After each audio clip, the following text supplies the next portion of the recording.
How are you doing? Welcome to live stream number 163. My name is Lars Christensen, and today we're going to talk a little bit about how to make better design decisions when you can use simulation.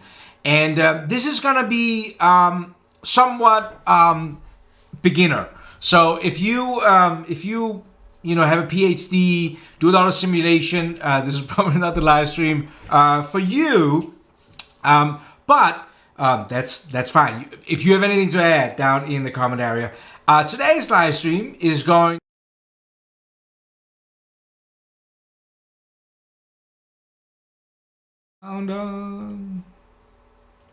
today's live stream is going to be a lot more.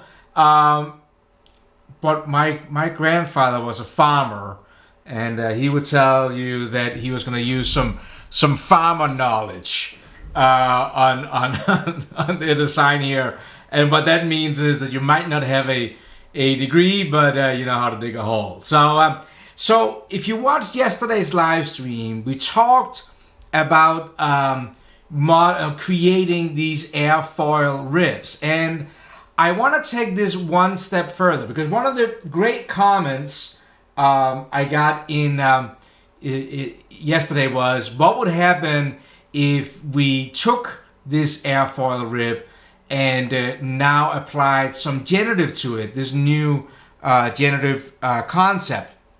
And I thought that was a great idea. But one of the problems I have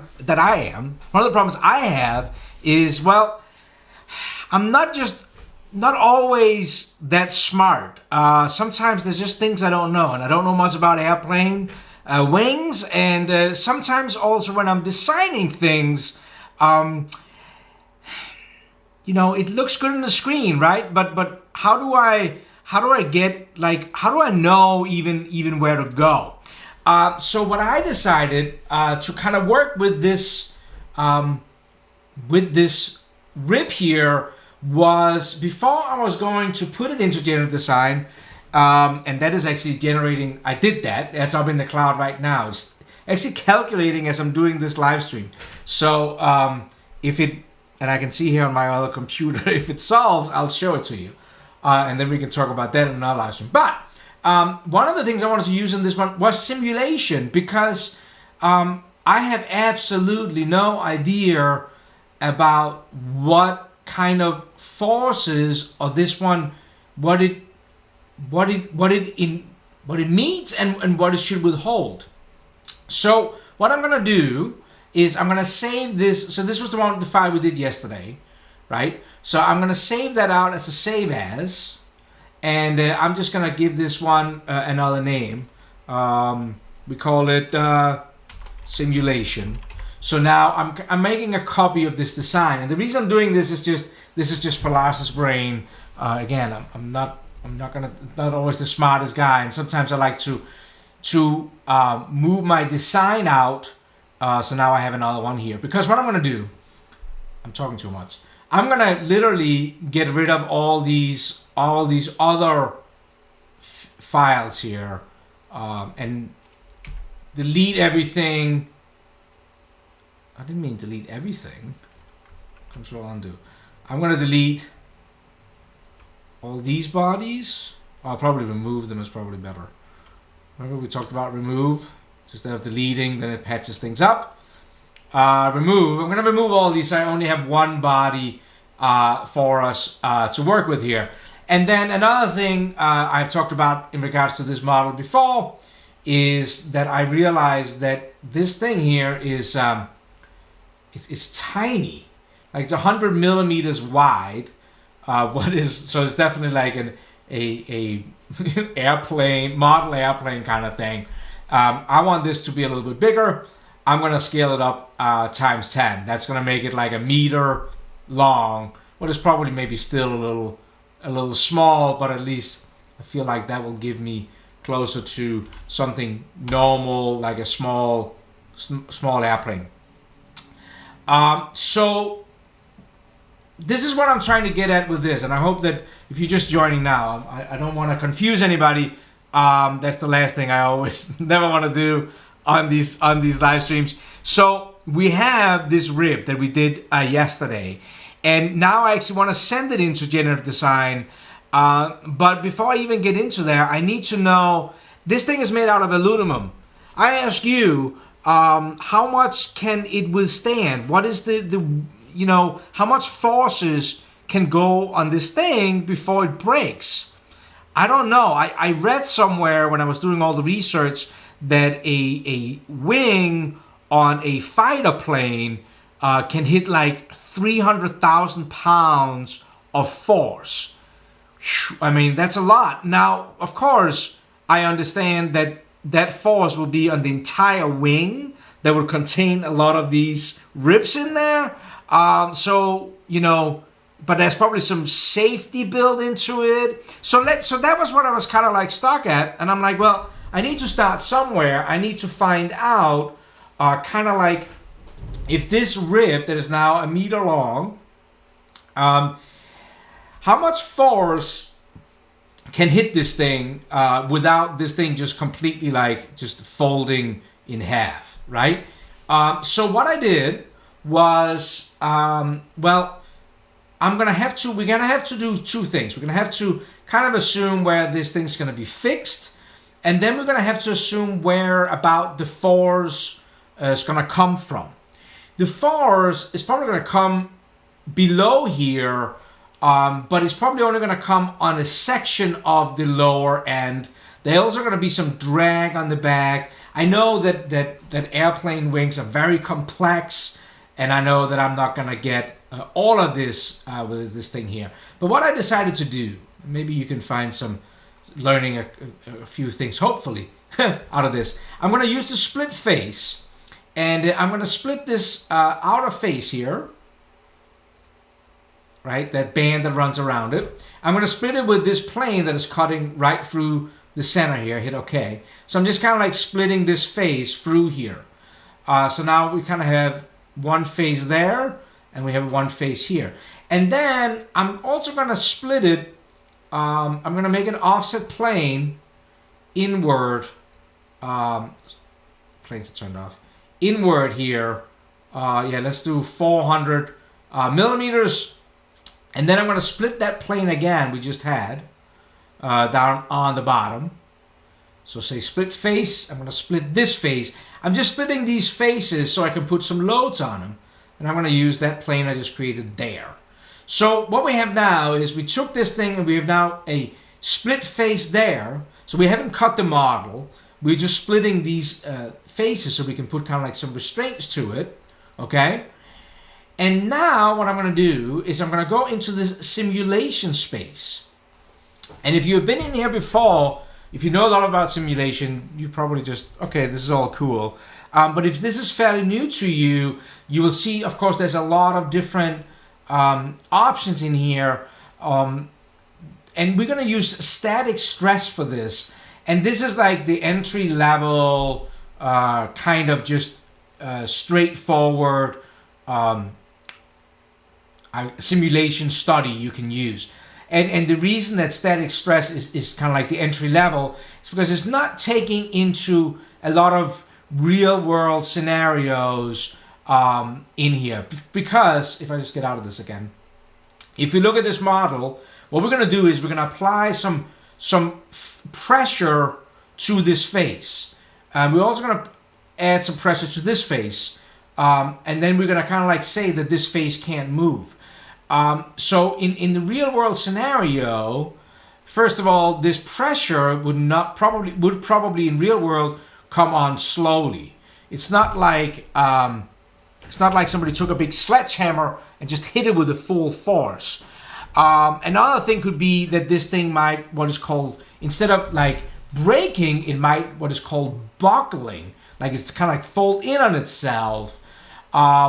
So that's kind of like real world scenarios. And you will see if I go back into the simulation, we do have structural buckling where if it did fold in on itself, we could run a study for that.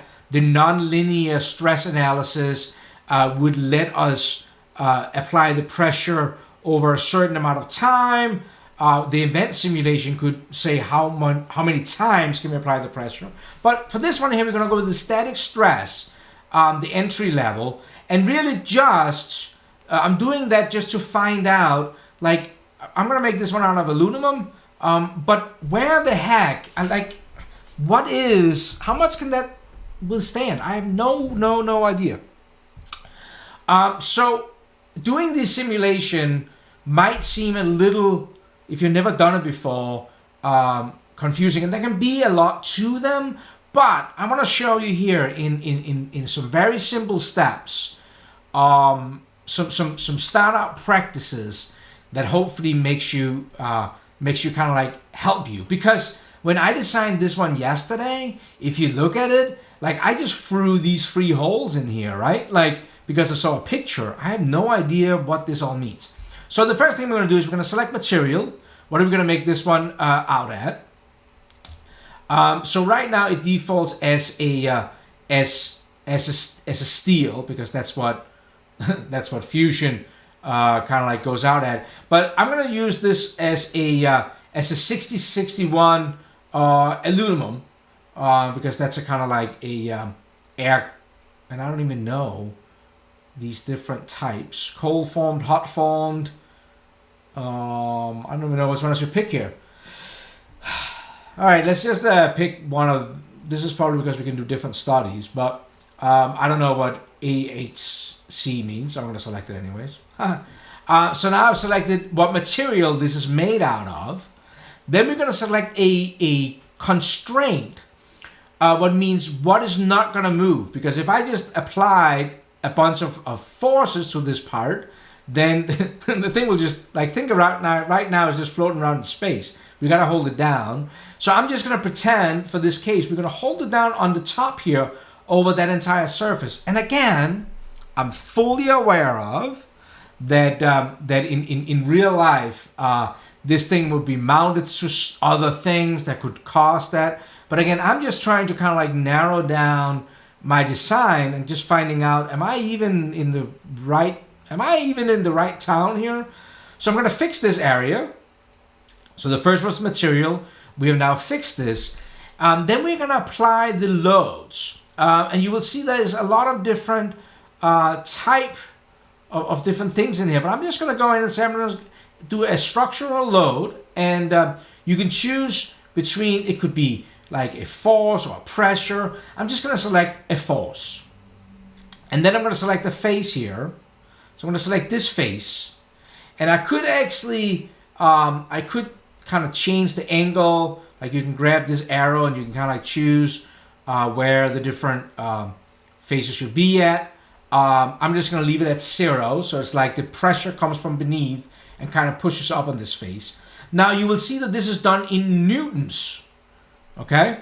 Now this is where I'm not the biggest simulation guy. I'm going to go ahead and change the units to pounds.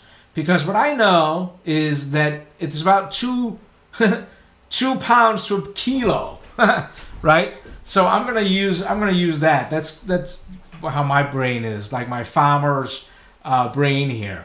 And I read somewhere that fighter planes' wings can get up to a pressure of 300,000 pounds. Now, of course, I'm not saying that this thing here is going to be for a fighter plane. I also understand that all the pressure will not be on this single component. It will be on the entire wing, and there will be multiple of these ribs in there. So I understand that. But how would this look with 100,000 pounds on it? Like a third of what a fighter plane could hit on the entire wing. I don't really know. So I'm going to hit OK to that. And then I also decided, just because I'm learning about airplanes now suddenly, so are you, I decided that I'm also going to add a load to this back end because it's kind of like obtaining some drag. And I don't know if that really matters, but why not? So I'm also going to do that into a force, and I'm going to put in, so if we did 100,000 pounds, I'm going to put 1,000 pounds on the back end here of this one. Okay, so we have set this one up. It can't move here but we have 100,000 pounds in this aluminum bracket here, and 1,000 pounds there. Now, one thing you may want to know is that the way simulation studies work is that there's a mesh on here. Now I'm going to click on the little light bulb to turn the mesh on, and it says it hasn't computed yet, but I'm going to tell you I wanted to do this. And the mesh is looking very much like an STL file, kind of. It's a bunch of triangles, and what you will see is that this is actually a very rough mesh. You would probably, if you wanted some really accurate results, you probably would do a lot of things different, but you probably want 2 rows of triangles right here. So you would refine the mesh. But for this one here, I'm fine with this. I just want to see what the heck this stuff is. So I'm actually going to go over here and say, all right, so 100,000 pounds on a piece of aluminum. And right now somebody's probably shaking their head thinking, what are you thinking? But this is my farmer's mindset. I'm going to click solve. Now, when you click solve in simulation for a static stress, you get 2 options. You can do it in the cloud, or you can do it locally. So cloud will cost you some cloud credits. In this case, 5 cloud credits. You will have, if you have even the hobbyist version, you should have some cloud credits if you haven't used them all. And so I'm going to actually choose here to do it locally, just to show you can do it on your computer. You don't have to use these cloud credits because it only takes 2 seconds for this little study. So I'm going to click solve, and then now we're going to get an idea about how far off I am in my thinking here of making this design. So it's just going to take a second to solve. See, it's almost there. Excitement. And when it comes in here, we get some pretty colors. But the thing, and this is if you have never used simulation before, I'm going to make this as easy for you as possible. The only thing we really worry about when it comes to simulation is this actual minimum factor of safety in here. And normally you will shoot for a safety factor of 2 to 3. What that means is that a safety factor of 1 would mean that the material just broke. It just collapsed. It just broke totally together. So you normally will make it, if you make it 2, that means that now it would be twice as strong from a breaking standpoint, kind of thing. And 3 will just add a little bit more safety. So 2 to 3. So when we're looking at my 100,000 pounds here, you're looking at this and you're like, holy moly, my 100,000 pounds. I mean, for all of you guys out there with lab coats and PhD degrees, you can chuckle. Yes, adding 100,000 pounds to this aluminum bracket, that would, glad I'm not building airplanes.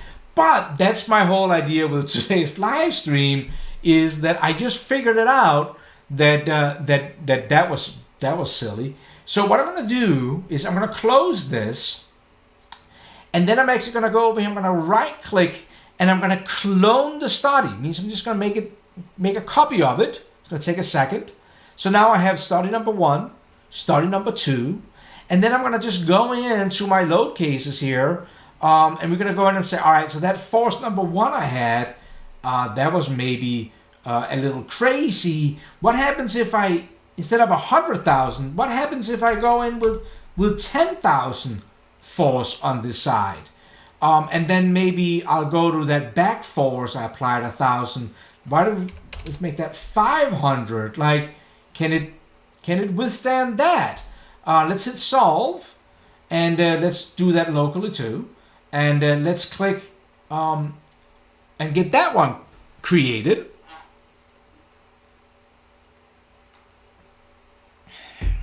Love doing this stuff live. So let's take a second.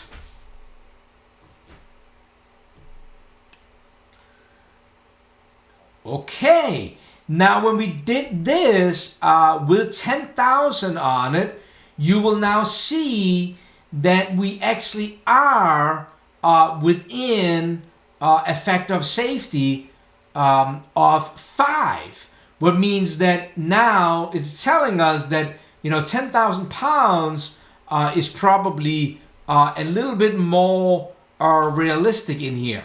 When you go in and you look at that weight in there coming up on this face, that now we're actually now we're closer to where we want to be. So 5. So let me just show you a couple of things. So safety of factory. So 10,000 should be safe. This thing is not gonna go anywhere. Just so you know, if you go in here, if you click on this little one here, so this is the thing I care about. Stress can show up here, and stress means it's measured in von Mises. And honestly, I've always been like, who the heck is he, and why do I care about him?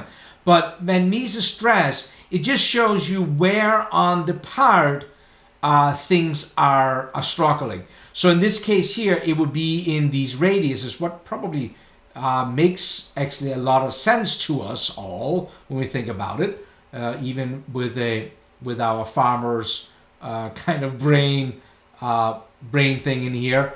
The other thing you might want to check out is displacement. It's very fancy words, but what displacement means is that when we're loading this 10,000 pounds, and this is very, don't think that this view is right, but it's showing you how the part would actually move. So when that 10,000 pounds, it would move, the part would actually move 0.28, so almost 0.3 millimeters out in there. So what this tells me on this study is that this one brace that we designed yesterday that can actually withstand somebody's saying in the chat, so you can say 1 kilo is 10 newtons. Yes, I'm not 100% sure about newtons. I've always done it only in pounds. So maybe somebody in the chat can help the magic of conversion there. What I've just discovered in here is kind of giving me an idea about what this thing can withstand.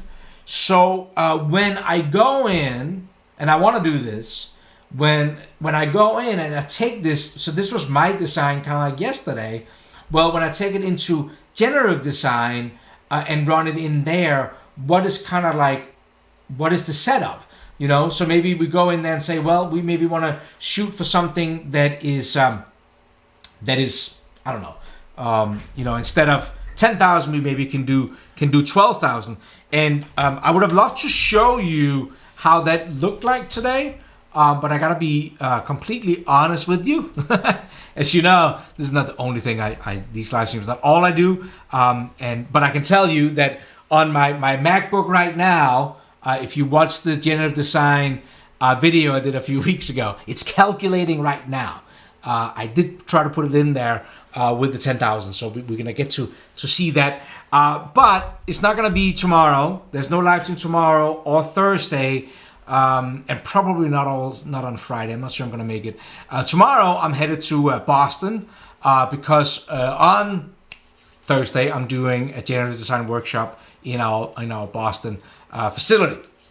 So I hope you got something out of today. Well, I hope at least you got out of it that inside of Fusion there is the simulation workspace where, if you're like me, where you're kind of like, okay, so I designed this part, what is this going to hold up to? Like, can a guy walk on that table, or is it going to fall together?